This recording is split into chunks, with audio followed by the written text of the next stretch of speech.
Hello everyone, मैं आकृति अग्रवाल आज आपके सामने एक नया वीडियो लेकर उपस्थित हुई हूँ। आज के वीडियो में हम बात करने वाले हैं एक ऐसे इंसान के बारे में जिन्होंने हमारे और आप जैसे लोगों के बीच ही जन्म लेकर पृथ्वी पर भगवान बनने तक का सफ़र तय किया, जिन्होंने अत्यंत संपन्न परिवार में जन्म लेने के बाद भी अपना सारा जीवन सत्य की खोज में समर्पित कर दिया। अपने जीवन काल में कोई चमत्कार नहीं किया, अपितु तृष्णा, अहंकार, राग, लोभ, द्वेष जैसी भावनाओं से मुक्ति पाकर 4 आर्य सत्य और 10 वर वेदा का मार्ग दिखाया। ईश्वर की जगह नैतिकता की स्थापना की, सबके मंगल के लिए धर्म स्थापित किया। वे दुनिया बनाने वाले ईश्वर नहीं अपितु ईश्वर से भी प्रभावशाली इंसान थे। आज विश्व में भारत का जो भी सम्मान व आदर होता है उसका श्रेय गौतम बुद्ध को जाता है। इनमें ऐसी कौन सी बात थी जिसकी वजह से हम उन्हें आज भी नमन करते हैं, जानते हैं इन्हीं के बारे में अपने इस वीडियो में। तो बिना देर किए वीडियो को शुरू करते हैं। गौतम बुद्ध का जन्म 563 ईसा पूर्व कपिलवस्तु के पास लुम्बिनी में हुआ था, जो कि आज नेपाल का सबसे प्रसिद्ध तीर्थ स्थल है। उनके पिता का नाम राजा शुद्धोधन था, जो शाक्य कुल के राजा थे। उनकी माता का नाम रानी माया देवी था, लेकिन दुर्भाग्यवश उनकी मृत्यु सिद्धार्थ के जन्म के 7 दिन के बाद ही हो गई। माया देवी की मृत्यु के बाद सिद्धार्थ का पालन पोषण उनकी बहन और राजा शुद्धोधन की दूसरी पत्नी महाप्रजापति गौतमी ने किया। कहा जाता है कि कुछ राज पुरोहित और विद्वानों ने यह सूचना दी थी कि सिद्धार्थ बड़े होकर एक महान राजा या एक महान सिद्ध पुरुष बनेंगे। विद्वानों की बात सुनकर राजा शुद्धोधन चिंतित हो गए। वे चाहते थे कि उनका पुत्र बहुत बड़ा महान राजा बने। उन्होंने सिद्धार्थ का पालन पोषण बहुत ही अच्छे वातावरण में किया, उन्हें हर प्रकार के दुखों से दूर रखा, यहाँ तक कि उन्हें कभी महल से बाहर भी जाने नहीं दिया। वो हमेशा महल की चारदीवारी में ही रहे। उन्होंने सिद्धार्थ को हर एक शिक्षा दी जो उन्हें राजा बनने के योग्य बना सके, परंतु महल के 4 दीवारों के अंदर। जब सिद्धार्थ एक योग्य उम्र के हो गए तो राजा ने उनका विवाह कुमारी यशोधरा से कर दिया। कुछ समय पश्चात यशोधरा ने एक पुत्र को जन्म दिया जिसका नाम राहुल रखा गया। राजा शुद्धोधन ने उन्हें हर एक सुख सुविधाएं दी थी। कहा जाता है उनके लिए अलग अलग ऋतुओं के लिए अलग अलग घर भी बनाए गए थे। उन्हें हर प्रकार के दुखों से दूर रखा गया था, लेकिन उनके अंदर महल के बाहर की दुनिया देखने की जिज्ञासा हमेशा उत्पन्न होती थी। अंततः उन्होंने एक दिन महल के बाहर जाकर अपने खुशहाल राज्य का भ्रमण करने का निर्णय किया और अपने निर्णय के अनुसार एक दिन वह सारथी के साथ राज्य का भ्रमण करने निकल पड़े। तब उनकी आयु 29 वर्ष की थी और 29 वर्ष में उन्होंने पहली बार महल के बाहर की दुनिया देखी थी। जाते समय उन्होंने रास्ते में सर्वप्रथम एक बूढ़ा व्यक्ति देखा जो डंडे लेकर एकदम झुककर चल रहा था। उन्होंने अपने सारथी से पूछा, उस इंसान की प्रकृति ऐसी क्यों है, वह इतना झुककर क्यों चल रहा है? सारथी ने उत्तर दिया, वह बूढ़ा इंसान है और सभी लोग अपने जीवन काल में बूढ़े होते हैं। उन्होंने पूछा कि क्या मैं भी बूढ़ा हो जाऊंगा? सारथी ने उत्तर दिया, हाँ महाराज, आप भी बूढ़े हो जाएंगे।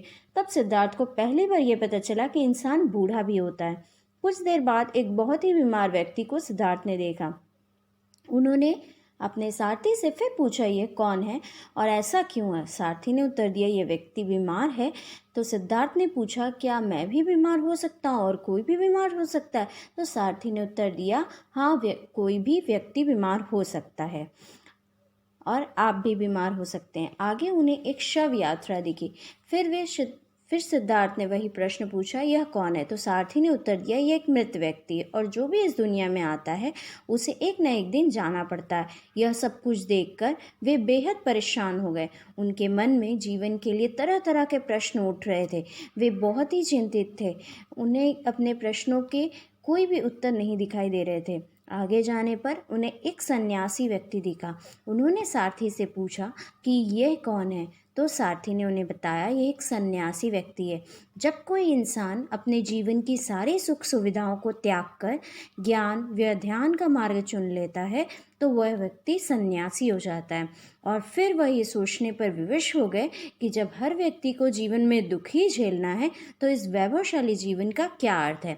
उन्होंने अपने इस वैभवशाली जीवन को छोड़कर जीवन के शाश्वत सत्य का मार्ग ढूंढने का निर्णय किया और वह अपने जीवन की सारी सुख सुख सुविधाओं को छोड़कर ज्ञान प्राप्त करने के लिए एक तपस्वी की तरह जीवन जीने निकल पड़े। उन्होंने कई तपस्वियों के मार्गदर्शन लिए, उन्होंने जो जो कहा वो सब कुछ किया, लेकिन जन्म मरण से संबंधित जिन प्रश्नों के उत्तर वे चाहते थे वे उन्हें नहीं मिल रहे थे। अंततः उन्होंने यह अनुभव किया कि वो जो ज्ञान प्राप्त करना चाहते हैं वो उन्हें इस तरह से नहीं मिलेगा। तो वे एक दिन आकर एक पीपल के वृक्ष के नीचे बैठे और अकेले साधना करने का निर्णय किया। घने जंगल में एकांत में शरीर पीड़न तप करने लगे। उन्होंने अपने शरीर को बहुत पीड़ाएं दी, कई दिनों तक कुछ खाया पिया भी नहीं, जिससे उनका शरीर धीरे धीरे दुर्बल होता चला गया। उनके 5 अलग अलग साथी वहीं पर तप कर रहे थे। तप करते करते उन्होंने यह अनुभव किया कि अपने शरीर को पीड़ा देकर जो ज्ञान वो प्राप्त करना चाहते हैं वो उन्हें नहीं मिलेगा। अतएव उन्होंने मौन की साधना करने का निश्चय किया। चलकर वे नदी में स्नान करने आए और स्नान करके वे एक गांव की तरफ आगे बढ़े। आगे बढ़ते ही उनकी सांसें उखड़ने लगी और वो मुरझाकर गिर गए। तभी किसी सुजाता नाम की स्त्री को उसकी माँ ने खीर लेकर वन देवता को अर्पित करने भेजा था। जब सुजाता ने सिद्धार्थ को वट वृक्ष के नीचे अर्धमूर्छित हालत में देखा तो उन्होंने उन्हें कटोरा भर दूध और जल पिलाया। इससे उनमें थोड़ी शक्ति आई। वे उठकर बैठे और खीर ग्रहण की, जिसके बाद उनमें पूर्णतः शक्ति आई। ये बात जब उनके 5 सन्यासी साथियों को पता चली तो वे उन्हें छोड़कर चले गए।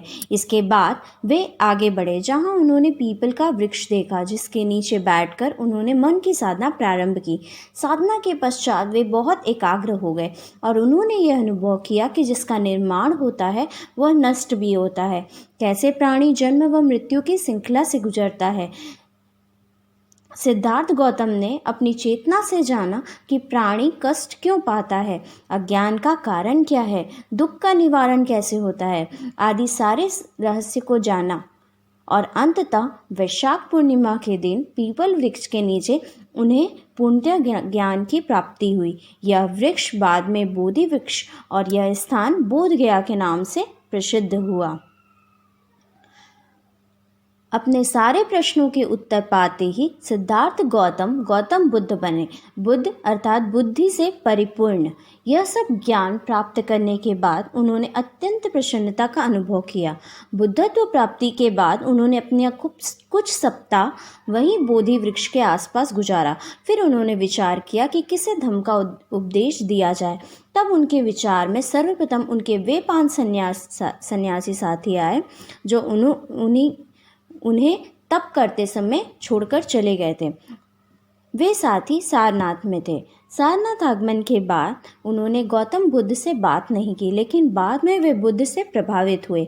भगवान बुद्ध ने उन्हें 4 आर्य सत्य की शिक्षा दी, जीवन में किसी प्रकार के कष्ट से बचने व जन्म मरण संबंधी उपदेश भी दिए। सारनाथ में ही विश्व पथ प्रदर्शक गौतम बुद्ध ने धम्मचक्र प्रवर्तन किया। बनारस में जहाँ जहाँ गौतम बुद्ध ने उपदेश दिया है वहाँ वहाँ बुद्ध स्मारक बनाए गए हैं। उन्होंने अपना सारा जीवन लोगों को शिक्षा देने में ही व्यतीत किया। जब वे 80 वर्ष की अवस्था में पहुँच गए तब भी वे भिक्षाटन व धम्म प्रसार किया करते थे। अपनी उस अवस्था पर पहुँचने के बाद उन्होंने अपने पुण्य सजग व सचेतन अवस्था में महानिर्वाण की इच्छा जाहिर की। कुशीनगर में वे 2 साल वृक्ष के नीचे दाहिने करवट लेट गए और उन्हें यह उपदेश दिया कि जिसका निर्माण होता है वह नष्ट भी होता है। शरीर को तो नष्ट होना ही है। सारे उपदेश देने के पश्चात वैशाख पूर्णिमा की रात को उन्होंने आंखें बंद की और प्रथम, द्वितीय, तृतीय व चतुर्थ ध्यान तक पहुँचे और उनका महानिर्वाण हुआ। वहाँ उपस्थित सारे लोग विलाप करने लगे। ब्रह्मांड के सर्वकालिक सत्य की खोज करने वाले भगवान बुद्ध ने भारतीय समाज, धर्म व अध्यात्म पर अपनी अमिट छाप छोड़ी। वे शारीरिक रूप से जरूर आज हमारे साथ नहीं हैं, पर उनके विचार व उपदेश सदियों तक लोगों को जीवन जीने की राह देते रहेंगे। आज के वीडियो में बस यहीं तक, और for more such interesting video बने रहिए मेरे इसी चैनल पर और लाइक एंड सब्सक्राइब करना मत भूलिएगा। धन्यवाद।